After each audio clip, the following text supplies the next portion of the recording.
Magandang gabi mga kaibigan. Maligayang pagdating sa mga kwentong aswang, ang tahanan ng mga kwentong gigising sa inyong takot at magpapadilat sa inyo hanggang madaling araw. Bago tayo magsimula, siguraduhin komportable na kayo. Patayin ang ilaw, isuot ang inyong earphones, at huwag munang lilingon kapag may narinig kayong kaluskos sa inyong likuran. Kung mahilig kayo sa mga kwentong puno ng hiwaga, kababalaghan, at nakatatakot na aral, huwag kalimutang i-like ang video at mag-subscribe sa ating channel. I-share din ito sa kaibigan nyong matapang daw, ngunit natutulog na nakabukas ang ilaw. Sa nakaraang kabanata, nagising ang unang sinag ng bato ng liwayway matapos piliin ni Elias na iligtas ang mga biktima ng pusa-aswang at baboy-aswang sa halip na magpadala sa paghihiganti. Ngunit habang patungo sila ni Kula sa susunod na baryo, isang maitim na aso ang lumitaw sa daan at isang abandonadong bahay ang kumatok ng 3 beses. Ngayong gabi, hahabulin nila ang nilalang na nagbabantay sa isang batang nakasaksi sa lihim na ritual, bago sila harapin ng espiritong kayang gawing pintuan ang anumang pader, sahig, o dibdib ng tao.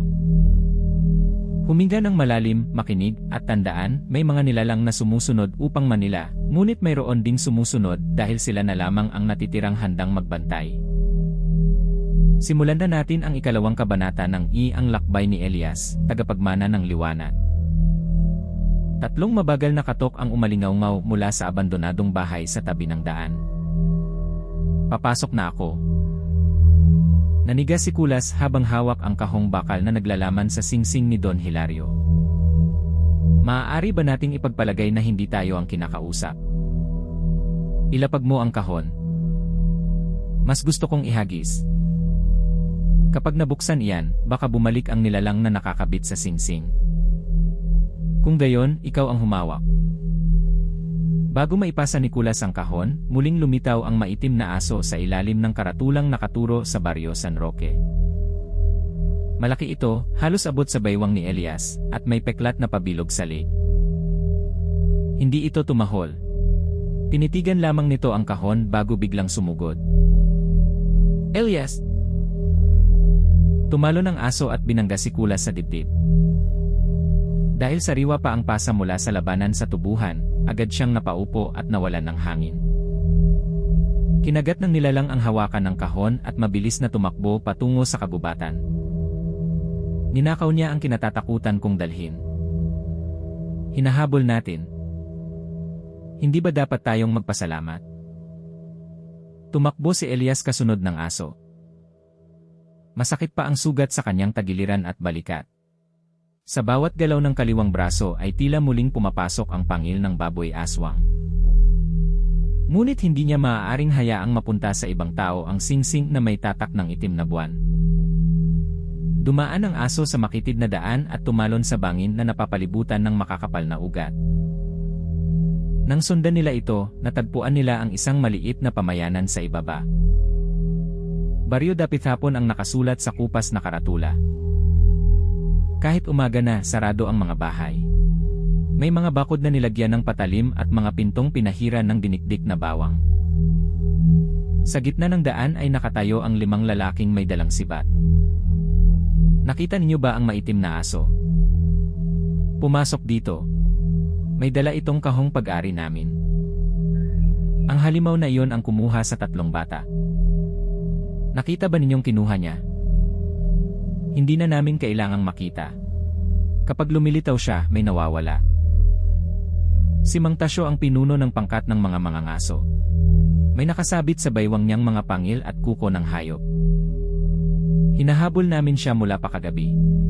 Kapag nakita ninyo, huwag kayong lalapit. Papatayin namin ang asong aswang.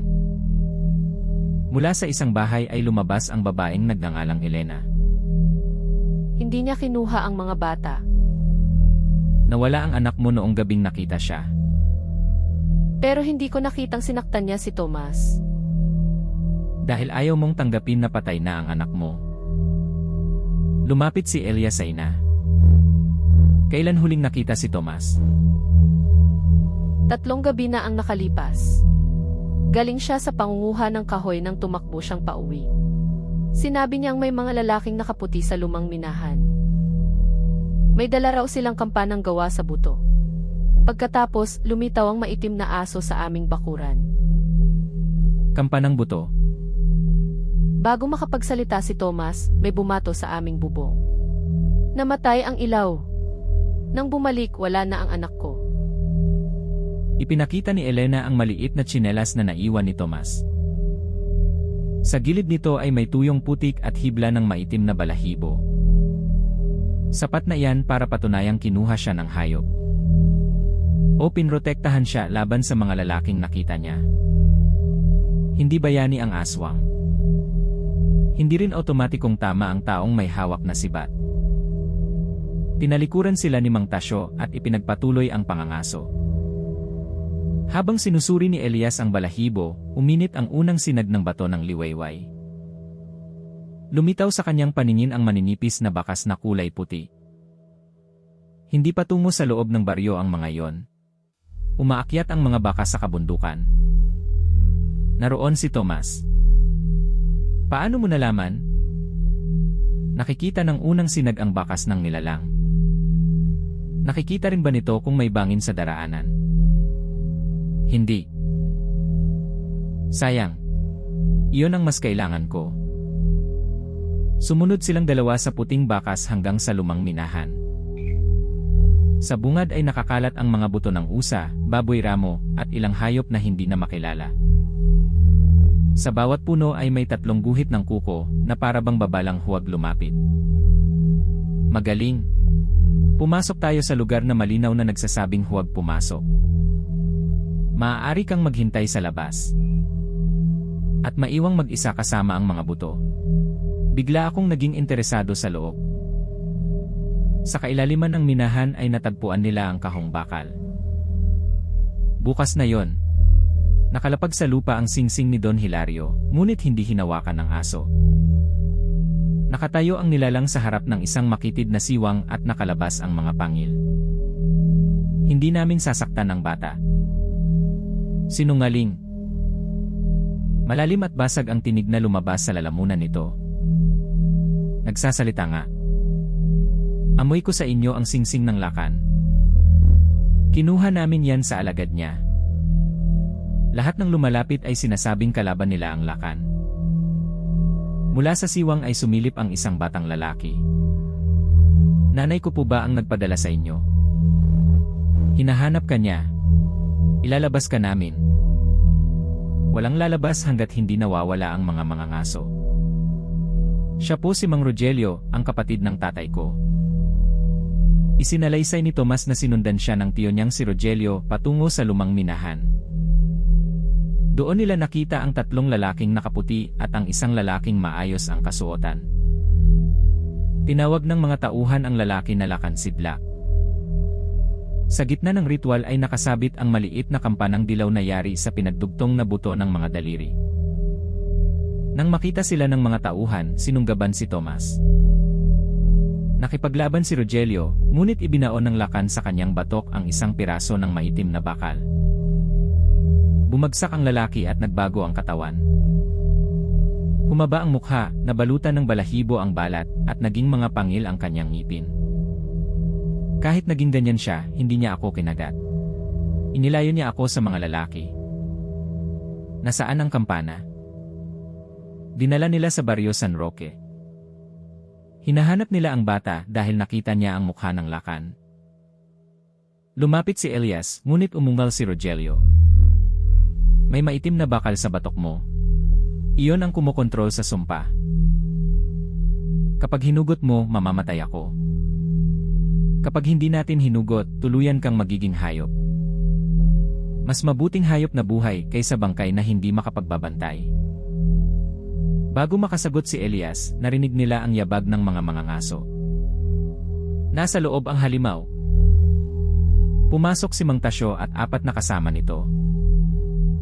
Hindi sila nakinig sa pakiusap ni Tomas. Sabay-sabay nilang inihagis ang mga sibat. Tumalon si Rogelio upang harangin ang bata.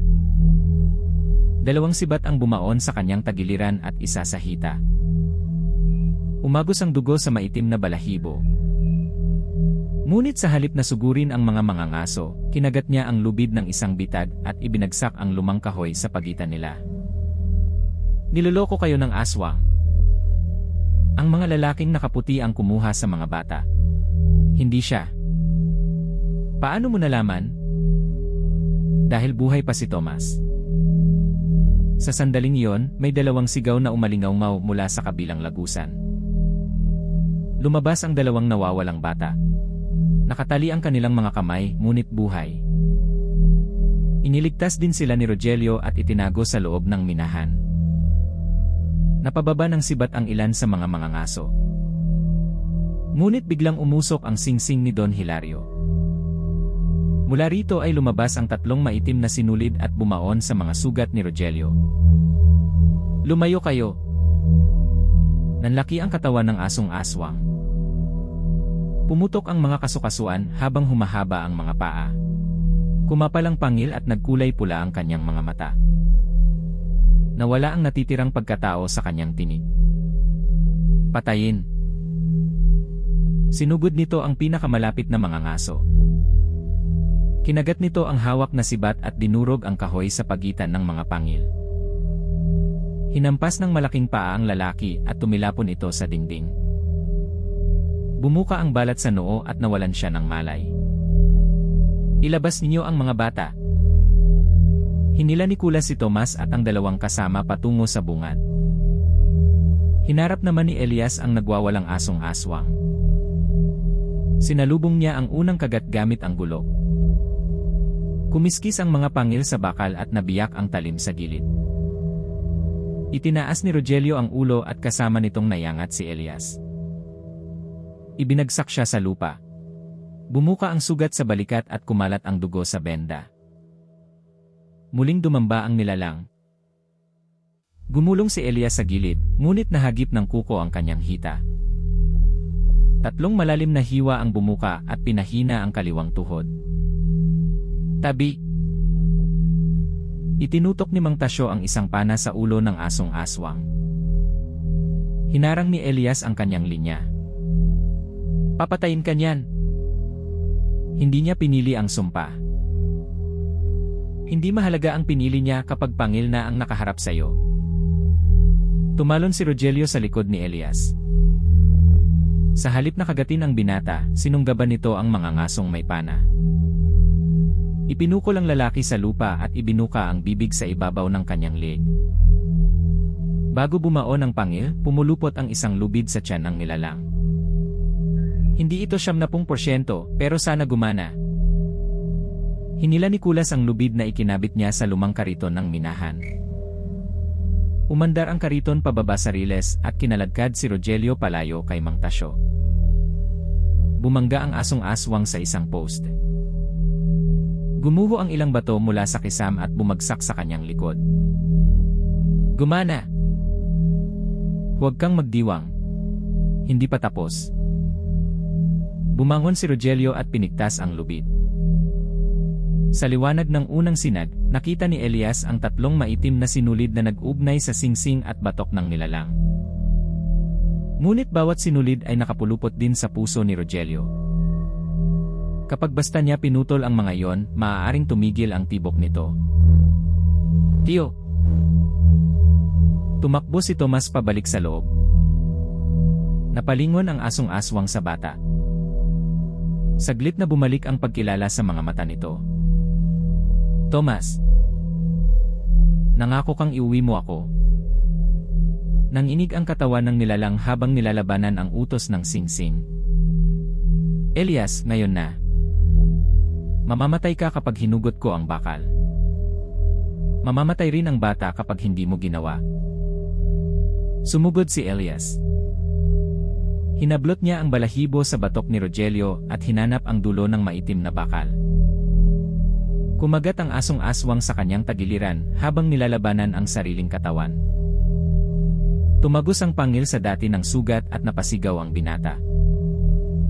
Sa kabila ng sakit, naipasok niya ang dalawang daliri sa pagitan ng bakal at laman. Hinila niya iyon palabas. Kasamang natuklap ang balat at ilang hibla ng kalamnan sa batok. Naputol ang tatlong maitim na sinulid. Nagsimulang lumiit ang katawan ng asong aswang. Umurong ang balahibo at pangil hanggang lumitaw ang sugatang si Rogelio. Ngunit nanatiling nakabaon sa kanyang tagiliran ang tatlong sibat. Tio, uwi na tayo. Ikaw ang uwi. Sumama ka. Nagawa ko na ang ipinangako ko sa iyong ama. Hinawakan ni Rogelio ang kamay ng bata. Huwag mong hayaang ang takot ng ibang tao ang magsabi kung sino ka. Pumikit ang lalaki at tuluyang tumigil ang paghinga. Walang nagsalita sa loob ng minahan. Maging si Mang Tasyo ay ibinaba ang pana at lumuhod sa tabi ng taong muntik niyang patayin nang hindi inaalam ang katotohanan. Ako ang may kasalanan sa mga sibat. Hindi na mababawi ang buhay niya. Alam ko. Ngunit haharapin ko ang dapat kong harapin. Inilibing nila si Rogelio sa tabi ng malaking punong tanaw ang baryo dapit hapon. Sa kanyang puntod ay inilagay ni Tomas ang piraso ng lubid na ginamit nitong magligtas sa kanila. Matapos ang libing, ibinigay ng bata kay Elias ang bagay na itinago niya mula sa ritual. Isa yung maliit na pamukpok na yari sa buto ng daliri. Nalaglag po ito sa lalaking may dalang kampana. Bakit kailangan nila ang kampana? Sinabi ng lakan na ito ang unang susi sa pintuan sa ilalim ng bundok. Mula sa kahong bakal ay muling narinig ang tatlong katok. Ibalik ninyo ang aking mga buto. Kinaumagahan, nagtungo sina Elias at Kulas sa baryo San Roque. Kasama nila si Tomas, Elena, at dalawang mga ngaso upang maituro ang lalaking nakitang may dalang kampana. Malaki ang baryo San Roque at napapalibutan ng lumang pader na bato. Ngunit walang tindahang bukas at walang taong naglalakad sa labas. Bawat pinto ay may tatlong pahalang na kahoy, tatlong kandila, at tatlong krus na iginuhit gamit ang abo. Mahilig sila sa tatlo. Dahil tatlong katok ang naririnig bago may mawala. Sana dalawa lang ang marinig natin. Sinalubong sila ni Kapitan Isko at ng matandang tagapangalaga ng kampanaryo na si Mang Severo. 6 na tao na ang nawala. Nakakandado ang kanilang bahay mula sa loob, ngunit kinabukasan ay wala na sila. Kumakatok ang espiritu sa pinto. Kapag sinagot mo, kukunin ka. May kampana bang dinala rito kamakailan? Napatingin si Tomas kay Mang Severo. Siya po ang lalaking nasa minahan. Biglang hinablot ni Mang Severo ang bata. Naglabas siya ng maliit na patalim at itinapat sa lig nito. Ibigay ninyo ang pamukpok at singsing. Severo, ano ang ginagawa mo? Inaalis ko ang sumpa sa baryong ito. Ikaw ang nagdala ng sumpa. Hindi niyo nauunawaan. Kapag naibigay ko ang kampana sa lakan, bubuksan niya ang pinto at ibabalik ang asawa ko. 3 taon nang patay ang asawa ni Mang Severo. Nangako ang lakan na maibabalik ito kapalit ng kampanang ginawa mula sa buto ng unang tagatugtog ng San Roque. Tinulungan ni Severo ang mga tauhan nitong buksan ang lumang libingan ni Matias, ang tagatugtog na pinatay noong panahon ng digmaan. Pinagdugtong nila ang mga buto ng mga daliri at ginawang maliit na kampana. Nilapastangan mo ang libingan ni Matias. Patay na siya. Hindi na niya kailangan ang katawan. Mula sa lahat ng pinto sa paligid ay sabay-sabay na narinig ang unang katok. Dahan-dahang nabulok ang kahoy sa bawat lugar na tinamaan ng tunog. Iyon ba ang unang katok? Malinaw naman. Nagtatanong lang ako dahil ayaw kong marinig ang susunod. Hinila ni Mang Severo si Tomas patungo sa lumang kampanaryo. Sinundan siya nina Elias, Kulas, Kapitan Isko, at Elena. Sa loob ng tor ay nakasabit ang maliit na kampanang buto sa ilalim ng malaking kampanang tanso. May maitim na sinulid na nakakabit dito at umaabot sa dingding na may tatak ng itim na buwan. Ibigay ninyo ang pamukpok. Bitawan mo muna ang bata. Kapag tumunog ang 2 katok, kukunin niya tayong lahat. Umalinggaw ang 2 katok. Nabiyak ang mga bintana. Mula sa dingding ay lumitaw ang hugis ng isang mataas na pinto. Sa ilalim nito ay gumapang ang mga daliring walang balat. Ibalik ninyo ako. Lumabas mula sa dingding ang matangkad at payat na nilalang. Nakasuot ito ng kupas na damit ng tagatugtog. Wala itong mata, ilong, o bibig. Ang buong mukha ay makinis na balat, maliban sa 3 butas na hugis marka ng mga buko. Labis ang haba ng mga daliri nito. Ang bawat kasukasuan ay yari sa butong kapareho ng kampana. Mesias. Ang pangalan ko. Dumampi ang nilalang sa balikat ni Kapitan Isko. 3 beses nitong kinatok ang dibdib ng matanda. Sa una ay tumigil ang kanyang paghinga. Sa ikalawa ay nanigas ang mga bisig. Bago ang ikatlo, tinaga ni Elias ang kamay ng kumakatok. Dumaan ang gulok sa katawan nito na parang usok. Hindi nasugatan ng espiritu. Sa halip, lumitaw ang pinto sa sahig sa ilalim ni Elias. Bumukas iyon at nahulog siya sa isang madilim na silid. Elias! Sa loob ng silid ay naroon ang 6 na nawawalang taga-baryo. Nakaupo sila sa paligid ng walang lamang hapag. Bawat isa ay may 3 maitim na marka sa dibdib. Buhay pa sila, ngunit nakatitig sa kawalan at paulit-ulit na binabanggit ang pangalan ng isang mahal sa buhay na namatay na. Nanay, buksan mo ang pinto. Anak, hinihintay kita. Sa dulo ng silid ay nakita ni Elias ang kanyang ina. Anak, lumapit ka. Tumayo si Elias. Matagal kitang hinintay. Isang hakbang na lamang ang layo niya nang uminit ang unang sinad. Sa liwanag nito, nakita niyang hindi si Rosa ang nasa harapan. Isa yung pintong nakabukas na parang bibig, at ang tinig ng kanyang ina ay nagmumula sa kadiliman. Hindi nagagana sa akin ang alaala. Gagana iyan hanggat umaasa kang buhay pa siya. Isinara ni Elias ang pinto at tinulungan ang mga bihag na tumayo. Samantala, sa kampanaryo, pilit inaagaw ni Mang Severo kay Kulas ang pamukpok. Ibigay mo. Hindi ko nga alam kung paano ito gamitin. Kaya ibigay mo sa marunong. Sinaksak ni Severo si Kulas sa tagiliran. Mababaw lamang ang sugat dahil tumama ang talim sa kahong bakal na nakatago sa kanyang baywang. Kaya pala may silbi ang kahon. Iniuntog niya ang ulo sa mukha ng matanda. Nabali ang ilong ni Severo at nabitawan nito si Tomas. Hinila ni Elena ang anak palayo. Lumapit ang kumakatok kay Kulas.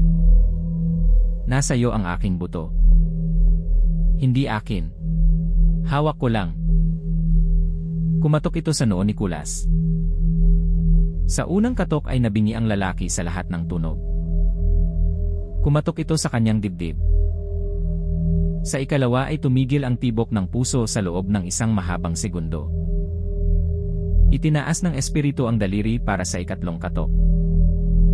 Kulas! Inihagis ni Tomas ang singsing ni Don Hilario sa maliit na kampana. Dumikit ang maitim na bato sa mga buto.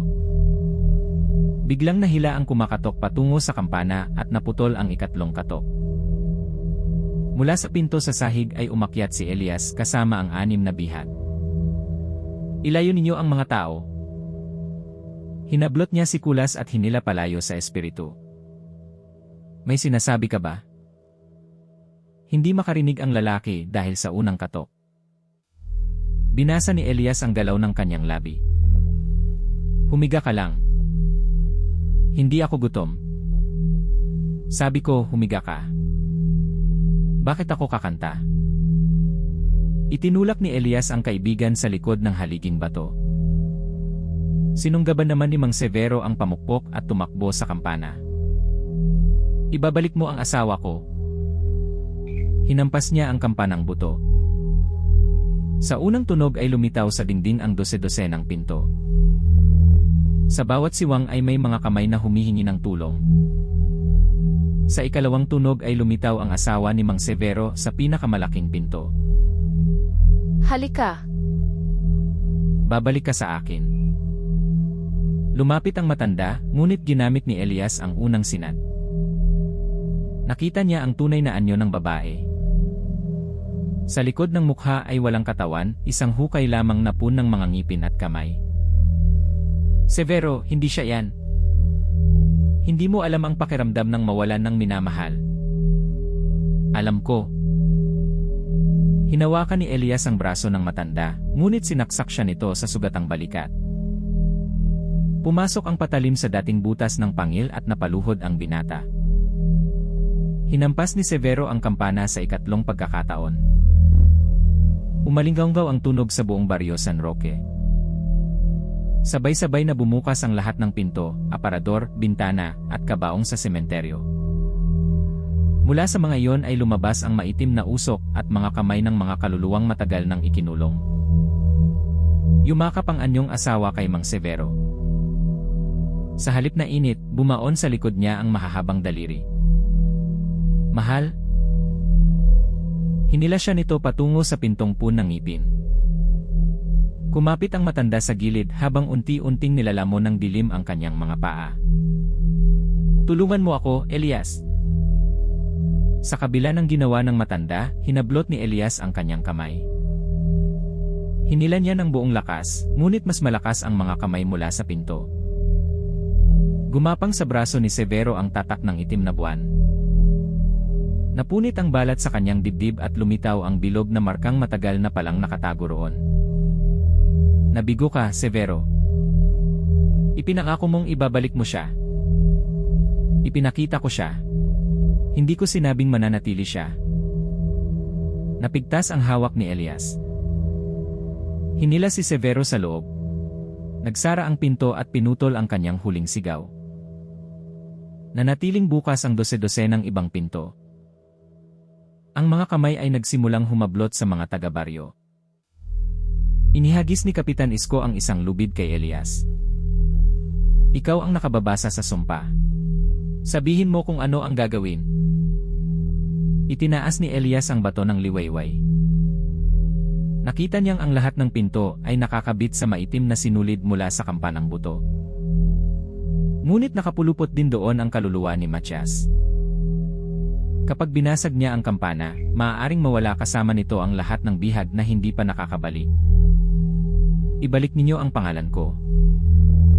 Matias, hindi ikaw ang kalaban namin. Ako ang pinto. Ginawa ka nilang pinto. Hindi iyon ang pangalan mo. Kinuha ni Elias ang pamukpok na buto. Sa halip na hampasin ang kampana, idinikit niya ang pamukpok sa nawawalang daliri ni Matias. Nagdugtong ang buto at kamay. Umalinggaw ang sigaw ng espiritu.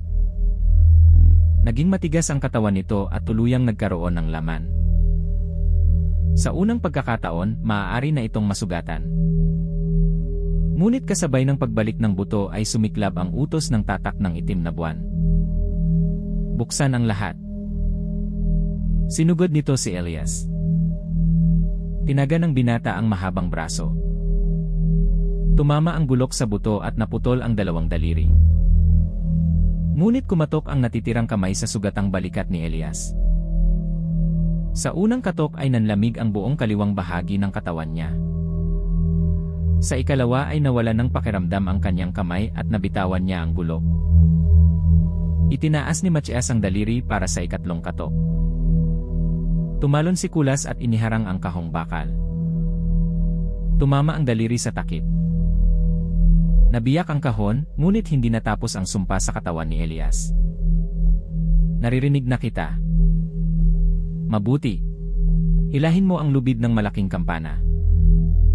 Akala ko ayaw nating magpatunog ng kampana. Ibang kampana iyon. Hinila ni Kulas ang makapal na lubid. Umalinggaw ang malaking kampanang tanso. Natabunan ng malinis na tunog ang bulong ng kampanang buto. Nanghina ang mga pinto at kumalas ang ilang maitim na sinulid. Muling hinila ni Kulas ang lubid. Sa ikalawang tunog ay nakawala ang 6 na bihag sa mga markang nasa kanilang dibdib. Sa ikatlong tunog ay napaluhod si Matias. Sinunggaban ni Elias ang singsing na nakadikit sa kampanang buto. Pinigilan siya ng maitim na usok. Gumapang iyon sa kanyang braso at binuksan ang mga sugat mula sa nakaraang labanan. Umagos ang dugo sa kanyang palad, ngunit hindi siya bumitaw.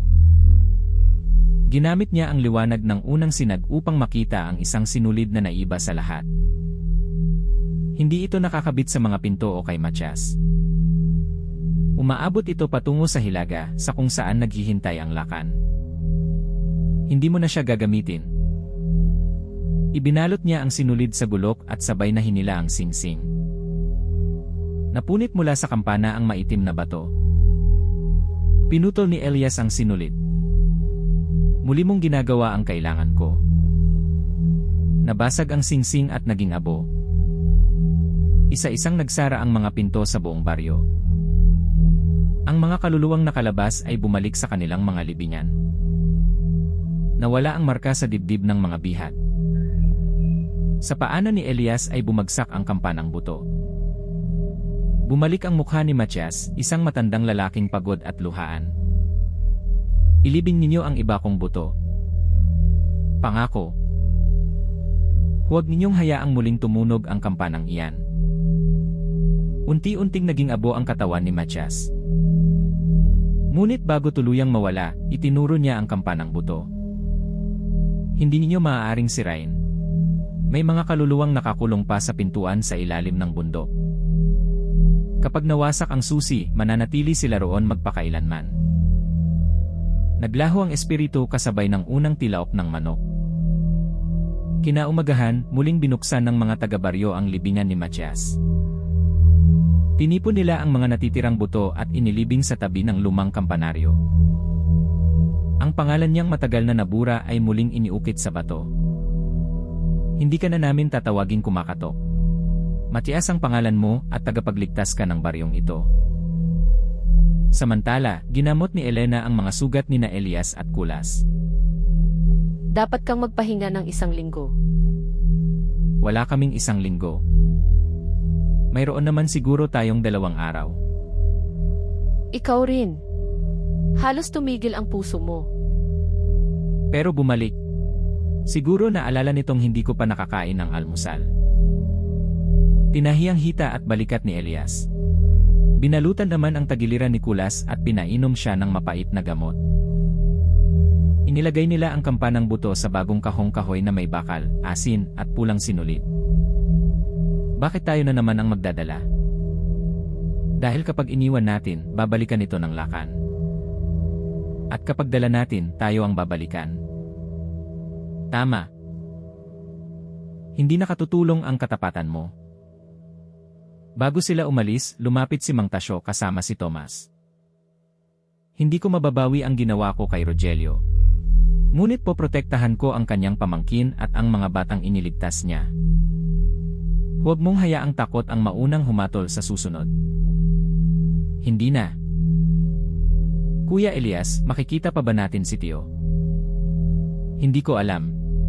Pero habang naaalala mo ang ginawa niya, hindi mawawala ang dahilan kung bakit siya lumaban. Inihatid sila ng mga taga-baryo hanggang sa hilagang daan. Nang mapag-isa, inilabas ni Elias ang mapa ng mga ugat.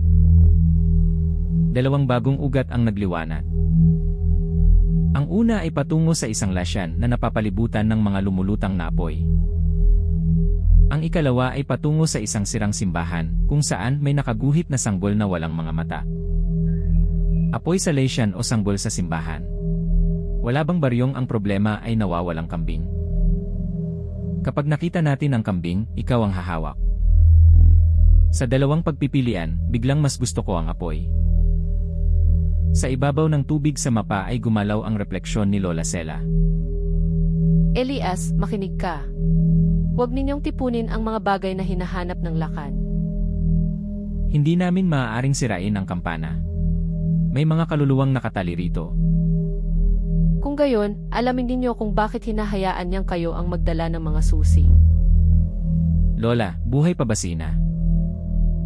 Bago makasagot ang matanda, naging ordinaryong tubig ang kanyang mukha. Mula sa kahon ay tumunog ng mahina ang kampanang buto kahit walang humahawak. Dalhin mo sa akin ang lahat ng susi, anak ni Ramon. Sa malayo ay lumitaw ang isang lumulutang na apoy. Isa itong San Telmo na tila naghihintay sa gitna ng daan. Nang sumunod sina Elias at Kulas, narinig nila mula sa kabubatan ang iyak ng isang sanggol. Mga kaibigan, dito nagtatapos ang ikalawang kabanata ng Ang Lakbay ni Elias, Tagapagmana ng Liwanag. Ang sinapit ni Rogelio ay nagpapaalala na hindi dapat humatol batay lamang sa anyo, sabi-sabi, o takot. May mga tinatawag na halimaw na nagsasakripisyo upang magligtas, at may mga mukhang tao na manghandang manakit para sa sariling pakinabang. Ang kwento ni Mang Severo ay paalala rin na ang matinding pagluluksa ay maaaring gamitin ng mapagsamantala. Walang tunay na nagmamahal ang hihingi ng buhay ng iba kapalit ng pagbabalik ng isang mahal sa buhay. Hindi masama ang umasa, ngunit kailangang matutong kilalanin kung ang pangakong naririnig ay nagmumula sa pagmamahal o sa nilalang na ginagamit lamang ang ating pinakamalalim na sugat. Sa susunod na kabanata, susundan nina Elias at Kulas ang mga santelmong nagliligaw sa mga mangingisda, bago nila hanapin ang pinagmumulan ng iyak ng tiyanak sa loob ng isang sirang simbahan. Kung nagustuhan niyo ang kwentong ito, huwag kalimutang i-like ang video, mag-subscribe sa mga kwentong aswang, at pindutin ang notification bell para hindi mahuli sa susunod nating kwentong kababalaghan. I-share din ito sa kaibigan niyong matapang humarap sa malaking aso, ngunit nagtatago kapag may kumatok sa pinto ng hating gabi. Hanggang sa muli mga kaibigan. Matulog ng mahimbing, ngunit kapag may narinig kayong tatlong katok mula sa loob ng inyong aparador, huwag ninyong sasagutin. Dahil maaaring matagal nang nasa loob ng bahay ang kumakatok.